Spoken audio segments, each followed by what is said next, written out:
예수님은 공생의 사역을 시작하시면서 가장 먼저 갈릴리 호수 주변에 있는 지역과 마을들을 다니셨습니다. 말씀을 전하시고요, 여러 병자들을 고치시고 많은 사역들을 활발하게 진행하셨습니다. 그러다가 오늘 본문에 보니까 나사렛이라고 하는 동네로 오십니다. 여러분 잘 아시죠? 나사렛이 어떤 곳인지.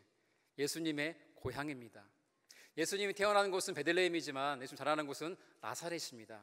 예수님의 거의 30년까지의 일생 가운데 대부분을 보냈던 곳이 바로 나사렛이라는 동네입니다. 그 동네에 오셔서 어디를 가셨을까요? 당연히 집에 가셨겠죠. 어머니가 계시고 동생들이 있는 그 집. 어머니 저 왔습니다. 오랜만에 왔구나. 어머니가 차려주신 밥도 먹고 동생들과 담소를 나누다가 이제 며칠이 지나서 안식일이 되었습니다. 안식일이 되어서 어디를 가야 되죠? 교회 가야죠. 예배드리러. 예수님도 회당으로 예배를 드리러 가셨습니다. 예배를 드리는데 회당장이 이렇게 말합니다. 혹시 오늘 예배 드리는 분들 가운데 성경을 읽고 설교를 해주실 랍비가 계십니까? 사실 이러한 광경은 유대사회에서 어렵지 않게 볼 수 있는 광경입니다. 평소에는 회당장이 말씀을 전하고 가르치기도 하지만 방문한 랍비가 있을 때, 율법에 정통한 학자가 있을 때에는 그분에게 성경을 읽고 풀어서 설교해 주기를 부탁하는 것이 유대사회의 흔한 모습이었습니다. 예수님이 일어나십니다. 앞으로 나가시죠. 성경을 받습니다. 성경을 펼치십니다.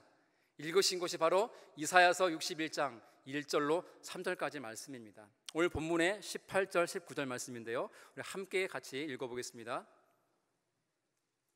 시작. 주의 성령이 내게 임하셨으니 이는 가난한 자에게 복음을 전하게 하시려고 내게 기름을 부으시고 나를 보내사 포로된 자에게 자유를, 눈먼 자에게 다시 보게 함을 전파하며 눌린 자를 자유롭게 하고 주의 은혜의 해를 전파하게 하려 하심이라 하였더라. 아멘.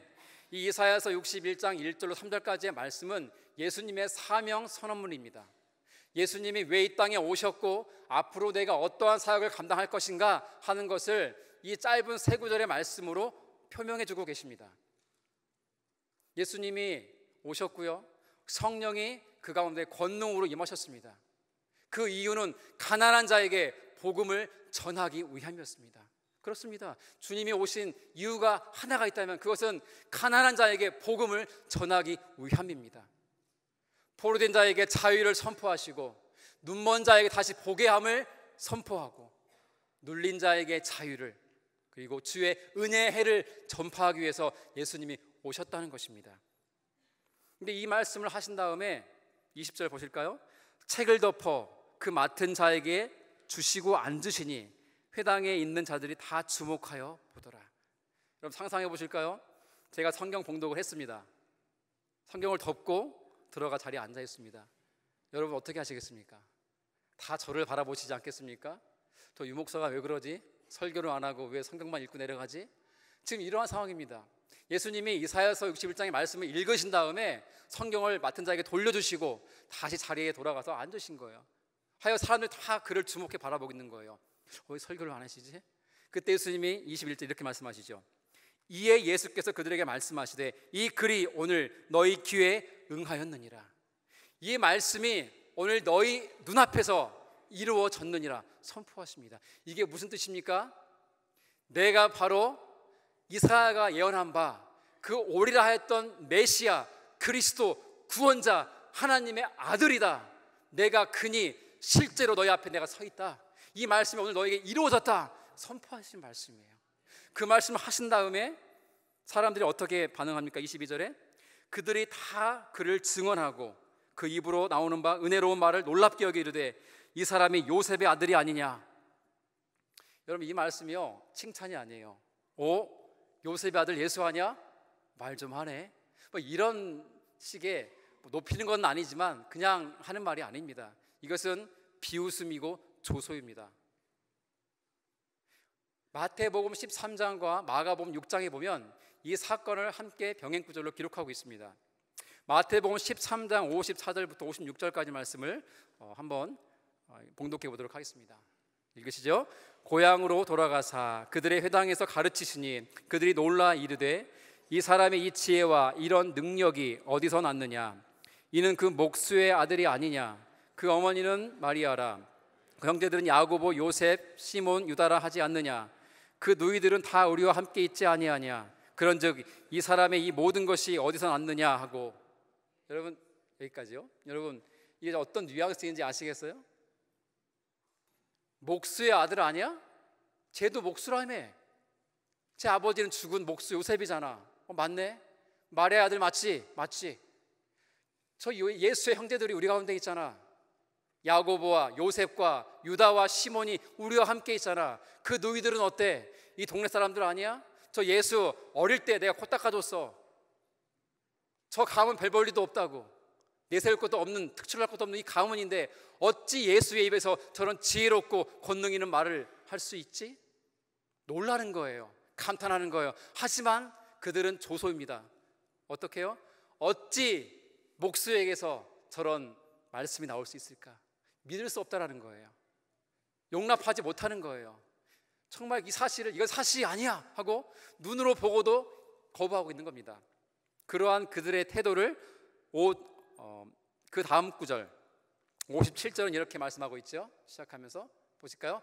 예수를 배척한지라. 이게 이어지는 말씀이에요. 예수를 배척합니다. 누가요? 나사렛 사람들이. 누구요? 고향 사람들이. 근데 마태복음 13장과 마가복음 6장에 보면 예수님이 이렇게 말씀하세요. 선지자가 자기 고향과 자기 친척과 자기 집 외에는 존경받지 못함이 없느니라. 오늘 본문에서는 24절에 뭐라고 말씀하시냐면, 내가 진실로 너에게 이르노니 선지자가 고향에서는 환영을 받을 자가 없느니라. 고향에서는 원래 선지자는 환영받지 못해. 역사를 보면 그러합니다. 예수님 자신이 지금 배척받고 있는 사실을 대변해서 말씀하시는 것이죠. 하지만 마태복음 13장과 마가복음 6장은 거기에 덧붙여서 고향 사람들만이 아니라 친척과 집안 사람들도 예수님을 배척했다고 나옵니다. 여러분, 그런 거 있지 않습니까? 직장 생활을 하고 비즈니스를 하고 밖에서 일이 잘 안 풀리고 힘들고 꼬이고 실패하고 낙심해서 집에 돌아오잖아요. 문 열고 들어왔는데 와이프가 어떻게 맞이합니까? 우리 일상이잖아요. 여보 오셨어요? 얼마나 힘드셨어요? 식사 준비 맛있게 드세요? 아이들은 어떻습니까? 아빠 오셨어요? 돈 벌어 오시느라고 수고하셨습니다 아버지. 뭐 이렇게 인사하면은 힘이 나지 않던가요? 저도 이렇게 며칠씩 사역하고 피곤한 몸으로 집에 돌아올 때 아내가 반갑게 맞이해주면요 굉장히 힘이 나더라고요. 다른 사람들은 무시하고 다른 사람들은 인정하지 않아도 가족만큼은 인정해줘야죠. 그게 살아갈 수 있는 힘 되는 거 아닙니까? 근데 예수님은 어떻습니까? 동네 사람들, 고향 사람들의 배척은 둘째치고 친척들과 집안 모든 사람이 지금 배척하고 있어요. 요한복음 7장에 보면 초막절이 다가옵니다.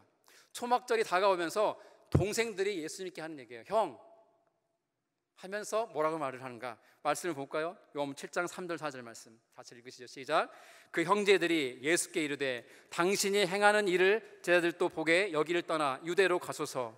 스스로 나타나기를 구하면서 묻혀서 일하는 사람이 없나니 이 일을 행하려 하거든 자신을 세상에 나타내소서 하니. 이게 뭐 형을 칭찬할 말 같이 들리십니까? 비웃는 거예요. 형이 하는 그 일이 위대하다고 했잖아. 그 일을 이 좁은 촌동네인 갈릴리에서 하지 말고 저 유대 땅으로 내려가서 해. 저 한복판이 예루살렘 중심가에서 대놓고 역사와 이사와 기적을 일으켜. 그럼 사람들이 형을 우러러볼 거야. 형을 따른 제자들도 형을 높이 여길 거야. 왜 자기를 드러내기를 원하면서 숨어지네? 형을 좀 드러내봐. 이렇게 말을 합니다. 굉장히 좋은 말처럼 들리지만 그들의 태도를 한마디로 표현해 줍니다. 5절 말씀 같이 보실까요? 시작. 이는 그 형제들이라도 예수를 믿지 아니함이로라. 안 믿는 거예요.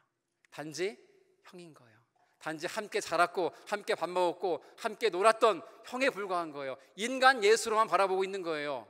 그 형제들조차도 그 예수가 하나님의 아들이고 그리스도이고 구원자이고 메시아인 것을 알지 못했고 믿지 않았다는 거예요. 예수님이 마음이 얼마나 힘들었을까 생각을 해봅니다. 답답하죠. 이렇게 형제들까지도 나를 인정하지 않는구나.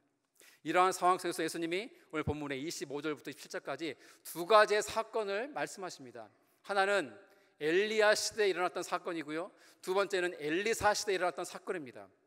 첫 번째로 엘리야 시대에 일어났던 사건인데요, 25절 26절 함께 읽으시겠습니다. 시작. 내가 참으로 하늘이 3년 6개월간 닫히어 온 땅에 큰 흉년이 들었을 때에 이스라엘에 많은 과부가 있었으되 엘리야가 그중 한 사람에게도 보내심을 받지 않고 오직 시돈 땅에 있는 사렙다의 한 과부에게 뿐이었으며. 여러분, 우리는 이 사건을 잘 알고 있습니다. 그러시죠? 이 사건은 열왕기상 17장에 기록되어 있습니다. 3년 6개월 동안 비가 한 방울도 내리지 않았고요, 이슬도 한 방울 맺히지 않았습니다. 여러분, 그 정도의 가뭄 상상이 가십니까? 땅이 쩍쩍 갈라지죠. 말라 비틀죠. 곡식 말라 죽죠. 짐승들이 마실 물이 없어 죽어나가죠. 심지어 사람도 마실 물이 없습니다. 3년 6개월 동안 비가 내리지 않았다고요. 엄청나게 큰 흉년이 그 땅 가운데 임했습니다. 그런데 하나님은 당신의 종 엘리야를 보내십니다. 누구에게요? 시돈 땅에 있는 사렙다 과부에게. 이방 땅에 있는 이방인이지 않습니까? 말씀하시기를 이스라엘에 당시에 많은 과부들이 있었지만 하나님이 보낸 자는 오직 시돈 땅에 있는 사렙다 과부 한 사람뿐이니라. 여러분, 왜 하나님은 그 이스라엘의 불쌍한 과부들이 얼마나 많았는데 그들에게는 안 보내시고 엘리야를 사렙다 과부에게만 보내셨을까요? 그 당시의 역사를 우리는 살펴봐야 됩니다. 그 당시는요, 이스라엘 역사 가운데 최고 악랄했던 아합 왕이 다스리던 시대입니다. 이세벨과 결혼했죠. 가지고 온 바알과 아세라 신상을 섬깁니다. 산당을 만들고 그들이 우상을 섬기게 만듭니다. 모든 백성에게 공포합니다. 하나님을 버렸습니다. 하나님을 떠났습니다. 하나님을 배척했습니다. 하나님을 인정하지 않았습니다. 그 모든 백성들이 하나님을 떠난 시대라고요. 그런데요, 그러한 시대에 이방 땅에 있는 시돈 땅에 있는 그 지중해 연안에 있는 변방, 뭐 누구도 주목하지 않는 그 시골, 그 사렙다 살고 있는 한 과부는 하나님을 섬겼습니다. 하나님을 믿었습니다. 그 말씀을 받았고 받은 대로 순종했습니다. 그것이 하나님이 엘리야를 오직 그녀에게만 보낸 그 이유입니다. 이 여자가 가진 것이 무엇입니까, 여러분? 그 밀가루 한 줌, 후 불면 날아갈 것 같은 그 작은 한 줌의 밀가루, 몇 방울의 기름 남아있는 전부입니다.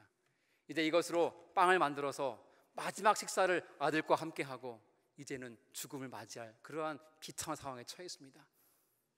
근데 하나님 찾아오십니다. 딸아, 내가 내 종을 너에게 보낼 것이다. 그가 오면 빵을 만들어서 그를 먹이게 하라. 여러분, 이 하나님 말씀 이해가 되십니까? 오셔서 밀가루 이 가루의 통에 밀가루를 채워주시지 못할 망정, 기름통에 기름은 채워주시지 못할 망정, 그 마지막 남은 그 밀가루와 그 기름 몇 방울로 빵을 만들어서 그 작은 빵으로 아들 반쪽 나 반쪽 먹고 이제는 죽을 맞이하는구나 하는 비참한 상황 속에 있는 그 여인에게 하나님은 잔인해 보이는 말씀을 주십니다. 그 빵으로 나의 종을 섬기고 먹여라. 이제 마지막 식사를 위해서 나뭇가지를 주우러 나갑니다.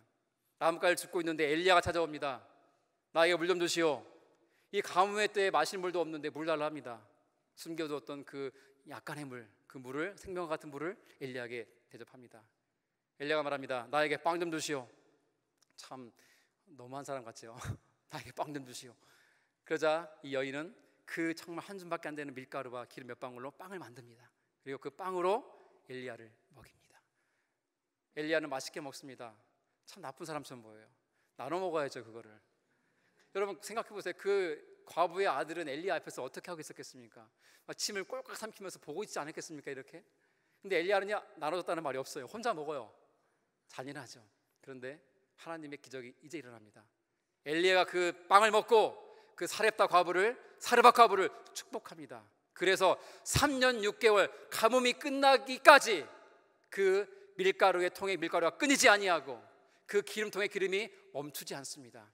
하나님의 놀라운 기적과 은혜를 입게 되었습니다. 왜요? 이해는 안 가지만, 복종하고 순종하기는 어렵지만 받은 만큼 말씀을 어떻게 했다고요? 순종했기 때문에 하나님이 허락하신 은혜입니다. 그렇다면 반대로 왜 이스라엘 땅에 있는 그 수많은 과부들은 하나님의 은혜를 입지 못했을까요? 답은 하나죠. 하나님을 버렸기 때문에, 하나님을 인정하지 않았기 때문에, 하나님을 멀리했기 때문에, 하나님을 떠났기 때문에 다른 우상을 섬겼기 때문에라는 겁니다. 이 말씀을 주님은 교훈으로 주십니다. 두 번째는 무엇입니까? 엘리사 시대에 일어났던 사건입니다. 오늘 본문 말씀 27절 같이 또 한번 읽으실까요? 시작. 또 선지자 엘리사 때에 이스라엘에 많은 나병 환자가 있었으되 그 중에 한 사람도 깨끗함을 얻지 못하고 오직 수리아 사람 나아만 뿐이었느니라. 아멘. 이 사건도 잘 아시죠? 열왕기하 5장에 나오는 말씀입니다. 엘리사는 엘리야의 후계자입니다. 스승 엘리야가 죽지 않고 불병거를 타고 승천의 하늘로 올라갑니다. 하나님 부름을 받았죠. 그리고 그의 뒤에 이르려 영적 권위를 갖게 된 이 엘리사가 사역을 시작하는데요. 엘리사 시대에 이스라엘에도 누가 많았다고요? 읽으셨잖아요. 이스라엘 땅에도 나병 환자가 너무나 많았어요. 근데 그 당시에 사람들의 사고 속에는 나병은 고칠 수 없는 병이에요. 그렇죠? 그 나병만큼은 하나님의 심판이고 징계로 인한 병이라는 것을 사람들 다 믿고 있는 거예요, 유대인들은. 그래서 나병 환자들은요 살 수 없어요. 쫓겨나잖아요. 소외당하고요, 그 공동체에서 쫓겨납니다. 자기들만 모여 삽니다. 여러분, 나병 환자들 혹시 보신 적 있으십니까? 전 직접 본 적이 어릴 때 있었습니다. 나병에 걸린 분들이 시골에 사는 교회로 오셨어요. 한 푼 주십시오 하면은 저희 어머니가 이렇게 밥도 드리고 이렇게 먹을 걸 챙겨드렸던 기억이 나요. 그때 기억이요, 그분들 얼굴이 너무 무서웠어요. 막 얼굴이 뭐가 막 나고요, 막 눈이 막 흘러내리고 나병 환자들이었어요. 생각해보니까 나병은 그런 겁니다. 살이 썩어가는 거예요. 흘러내립니다. 악취가 진동하죠. 손가락이 잘려나가고 발가락이 잘려나갑니다. 눈이 흘러내리고 코가 빠지고 귀가 흘러내리고 이가 빠지고 머리가 다 빠져버리고 흉측하게 변하고 나중에는 자르다가 결국 비참하게 죽을 맞이하는 것이 나병입니다. 그 나병에 걸린 사람의 고통을 우리가 어떻게 알 수가 있겠습니까? 그런데 이 엘리사 시대에 이스라엘에 수많은 나병 환자가 있었지만 그들 중에 아무도 깨끗함을 잊지 못합니다. 오직 이방인 시리아 사람 나아만 장군만 깨끗함을 입습니다. 왜요?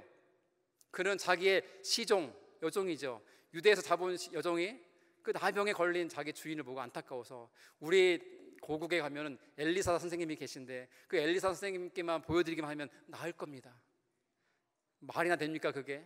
신락 같은 희망을 붙들고 이 나아만 장군이 군사를 이끌고 금은 보화를 가지고 왕의 친서를 가지고 이스라엘 땅에 들어옵니다. 이스라엘 왕은 난리가 났습니다. 이걸 빌미로 시리아가 우리에게 전쟁을 청하러 오는구나 두려워 떱니다. 그 길로 나아만이 엘리사를 찾아갑니다. 그런데 엘리사가 어떻게 반응합니까? 나와보지도 않습니다. 집 안에서 시종 게하시를 보내서 뭐라고 시키죠? 야, 가서 나아만한테 얘기해. 요단강에 7번 들었다 놨다 하라고 그래. 이게 전부예요. 여러분들이 나아만이라면 어떻게 하겠습니까? 군사를 몰고 왔습니다. 대국 시리아의 총사령관입니다. 나를 무시해도 유분수지 단칼에 목을 벨 수 있지 않습니까? 돌아가려고 합니다. 가자! 그러니까 충신들이 말립니다. 장군이시여, 더한 일을 시켜도 해야 되는데 그게 무엇이 어렵습니까? 한 번만 순종해 보십시오. 충신들의 말을 듣고 나아만은 마음에 고쳐먹고 내키질 않았지만 요단강으로 가서 7번 들어갔다 나왔다 합니다. 1번, 2번, 3번, 6번째까지는 아무 일이 일어나지 않습니다. 하지만 7번째 들어갔다 나오는 순간 깨끗함을 입어서 어린아이 피부처럼 치유함을 받습니다. 하여 놀라운 구원의 은혜를 입은 것이죠. 왜 하나님은 이처럼 이방인들 자꾸 구원하실까요? 그 키는요, 하나님 말씀에 대한 순종에 있습니다. 나아만은 비록 이방인이었어요. 하나님을 모르는 자였어요. 하지만 하나님의 종을 찾아왔어요. 그리고 그의 말에 순종해서요, 어쨌든 저는 이 말씀을, 예수님이 하신 말씀을 묵상하면서 오늘날 이 시대를 바라보았습니다. 여러분, 이 시대 어떻습니까? 제 눈에만 보입니까? 영적으로 큰 흉년에 처한 것이 오늘날의 현실이 아니고 무엇이겠습니까? 여러분, 이 시대가 어떤 시대입니까? 하나님을 배척하고 하나님을 거부하는 시대입니다. 하나님의 절대자이심을 인정하지 않습니다. 예수 그리스도의 유일한 구원자 되심을 믿지 않습니다. 거부합니다. 절대 진리요? 절대 믿지 않죠. 대신 상대 진리를 믿습니다. 무슨 말입니까? 네가 믿는 게 진리야? 그럼 내가 믿는 것도 진리야. 네 진리를 나에게 강요하지 마. 너는 네 거나 믿어. 이게 오늘날의 정서이고 믿는 바입니다. 제가 청년 사역을 하고 있지 않습니까? 청년 가운데 한국의 CCC라고 하는 대학 선교 단체에서 활동하다가 1년 동안 호텔 인턴십으로 온 청년이 하나 둘이 있습니다. 그 중에 형제에게 제가 물어봤어요. 요즘 캠퍼스 어떠니? 했더니 힘들어요. 뭐가 힘들어? 전도가 힘들어요. CCC는 전도하는 것으로 아주 유명한 그런 선교단체 아닙니까? 어느 정도인데 10명에게 전도하면요, 그 중에 한 사람도 복음을 받지 않습니다. 또 잠시만요, 예수님 믿으세요? 됐다고. 됐는데요? 가는 거예요. 10명 중에 한 사람쯤은 들어줄 만한데 한 사람도 예수의 예자를 듣지 않는다는 거예요. 물론 100명에 하나쯤은 듣겠죠. 힘들겠구나. 아니요, 100명에 하나쯤 들으니까 그거 가지고 복음을 전합니다. 이게 오늘날의 영적인 상태입니다. 이 시대에 흉년이죠. 종교다원주의는 우리를 위협합니다. 모든 종교에 동일한 구원이 있다는 것입니다. 뭐 어디로 가서 믿든지 구원은 동일한 것이니 뭐 다 믿는 게 그건 아니냐. 뭐 종교가 하나 되면 어때? 왜 이렇게 싸우냐? 종교가 통합되면 좋지 않겠느냐? 이런 식의 위협을 우리에게 가해오고 있습니다. 그런가 하면 이단과 사이비는 어떻습니까? 지금 한국은 신천지와의 영적 싸움에 아주 고달픕니다. 신천지의 포교 대상이 누군지 아십니까? 불신자가 아니에요. 기신자입니다. 교회 안에 있는 신자들, 저와 여러분들이 그들의 먹잇감이라고요. 타겟입니다. 뿐만 아니라 통일교, 몰몬교, 여호와 증인, 구원파, 이런 온갖 이단들이 판을 치고 있습니다. 제 친한 후배 선교사가 인도에서 선교하고 있거든요. 얼마 전에 연락을 주고받았는데, 형 인도 너무 힘들어요. 왜 그런데? 물론 예상 답변은 복음 전하는 게 힘들어 이건 줄 알았더니 그게 아니라 한국에서 파송된 신천지 선교사들이 그렇게 많이 들어와 있다는 겁니다. 뿐만 아니라 몰몬교, 여호와 증인, 통일교, 구원파 바글바글 하다고 합니다.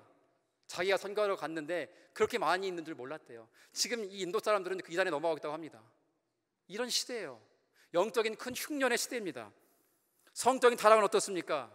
미국 이 달라스는 그러지 않다라고 저는 생각하지만 한국은 가면요, 40대 50대 중년들이요, 자기 배우자가 아닌 이성 친구가 있다는 사실 아십니까? 너 여자친구 있어? 없는데? 야, 그 나이에 여자친구도 없어? 이 대화가 청년들끼리 하는 대화가 아니에요. 남자들끼리 하는 대화라는 거예요. 공공연한 사실입니다. 너무 난잡하고 혼탁한 세상입니다. 간통죄가 이제는 죄가 아닙니다. 아시지 않습니까? 미국은 동성 결혼이 허용됐습니다. 이제 어떤 법이 올라오고 있습니까? 근친 결혼을 허용해달라. 아버지와 딸이 결혼하고 오빠와 여동생이 결혼하고 요청하는 거예요. 이제는 짐승과 결혼하면서 허락해달라고.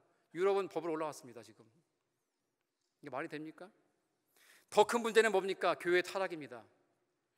교회 안에 복음이 사라지고 십자가를 잃어버린 지 오래입니다. 세상을 변화시켜야 되는 교회가 세상에 물들어가고 있다는 것이죠. 급속도로 세속화되고 있는 것이 오늘의 현실입니다. 청년들이 교회를 떠나고 있습니다. 뭐라고 말씀하시겠습니까? 혀를 차시겠습니까? 믿음 없는 것들. 네, 믿음 없어서 떠납니다. 맞아요. 이 세대가 너무 강해요. 죄가 너무 달콤하고 유혹이 너무 강해요. 문만 열면 그들을 유혹하는 손길이 너무나 강하다고요. 그것 때문에 넘어가는 건 사실이에요. 하지만 그게 전부일까요? 교회 안에 저와 여러분들이, 부모들이, 어른들이, 선배들이 예수를 보여주지 못했기 때문에 그들이 떠나간다는 사실을 아십니까? 교회를 가지고 실망하는 거예요. 청년들이. 이게 교회야? 세상만도 못해. 싸우고 비난하고 깨어지고 저주하고 미워하고 돈의 문제, 성의 문제, 교회에서 보듯이 지나오는 것이 현실입니다. 여러분 직시해야 됩니다. 이게 영적 큰 흉년 속에 있는 것이 이 시대에 우리 살고 있는 삶의 현실이라는 겁니다. 이러한 때에 길이 있습니까? 예, 있죠. 3년 6개월의 흉년이 임했을 때에 이 사르밧 과부는 살았잖아요. 왜요? 하나님을 믿었으니까, 하나님을 붙들었으니까, 하나님께 돌아왔으니까요. 하나님 말씀을 받았지만 그 말씀을 실천하기가 정말 힘들었고 이해하기는 어려웠지만 그 말씀에 순종했으니까요. 그것만이 살 길이라는 것을 아십시오. 우리가 살 길은 다른 것은 없습니다. 오직 주의 말씀을 받고 순종하는 그 길밖에 없습니다. 때로는 그 말씀이 버겁고 힘들죠. 이해가 안 되죠. 그러나 순종하는 겁니다. 그것만 유일하게 살 길이라는 것입니다. 그런가 하면은 나병은 어떻습니까? 영적 나병 환자, 저는 저라는 사실을 날마다 깨닫습니다. 나병의 더 무서운 그 심통이 뭔지 아십니까? 어떤 증상 같은 게? 그 자체가 흉측스럽고 무섭지만요, 통증이 없다는 게 더 무서운 사실입니다. 손가락이 떨어져 나가도 아프지 않대요. 발가락이 떨어져 나가도 아프지 않대요. 눈알이 빠져도 네가 다 빠져도 아프지 않다는 거예요. 심지어 실수로 뜨거운 불이 100도씩 끓는 불이 팔에 막 뒤엎어도 화상을 입어도 아프지 않다는 거예요. 그래서 나병은 무서운 질병이라는 겁니다. 영적 나병은 무엇입니까? 지금 아파하는데 내 마음이 아프지 않은 거예요. 지금 슬퍼하는데 난 슬프지 않은 거예요. 누군가 배고파하는데 나는 괜찮은 거예요. 특별히 이 땅 가운데 수많은 영혼들이 예수를 알지 못하고 지옥을 향해 가고 있는데도 그 영혼들을 바라보고 안타까운 마음이 생기지 않는 거예요. 그게 바로 통증을 느끼지 못하는 영적 나병이 아니고 무엇이겠습니까? 주님은 그것을 우리에게 지적하시는 거예요. 그 당시에 엘리사 때 수많은 나병 환자들이 있었지만 깨끗함을 입은 자, 구원을 받은 자는 오직 한 사람, 나만뿐이다. 그는 주님께 왔잖아요. 그의 말씀에 순종했잖아요. 그게 키이고 그게 답입니다.